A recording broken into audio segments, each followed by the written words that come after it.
নমস্কাৰ বন্ধুসকল সকলোকে স্বাগতম জনাইছোঁ মূল্যকাই ফেচবুক পেজ আৰু মূল্যকাই ইউটিউব চেনেললৈ।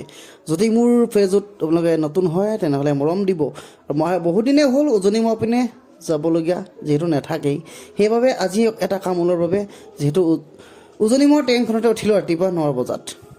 যিহেতু 9 বজাত ইণ্টাৰচিটিখন অকণমান লেট আছিলে আৰু যিহেতু অলপ ভিডিঅ' বনাওঁ বুলি দৰ্জাখনৰ কিনাৰতে ৰ'লোঁ।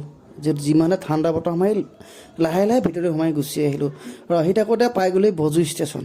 ভজু মানে ক'বই নালাগে আৰু ধুনীয়া, বহুত ধুনীয়া। আৰু তাত ৰখি আছে টেম্পু এখন দেখিবলৈ পাইছে। টেম্পুখনলৈ চাই থাকোঁতে পটকৈ মনত পৰিল কলীয়া মেঘৰ যিহেতু ক'লা ক'লা ডাৱৰ আৰু আমি যিখন উজনি মৰা ট্ৰেইন আহি আছিলোঁ সেইখন ট্ৰেইনৰ কিনাৰেদি এখন নামনি মৰা ট্ৰেইন ধুনীয়াকৈ গৈ আছিল। যিহেতু আমি আহিছোঁ বৰহাট বুলি কওঁতে পাই গ'লোহি, দেখিছেনে বাৰু? ইমান স্পীডতে আহিলে।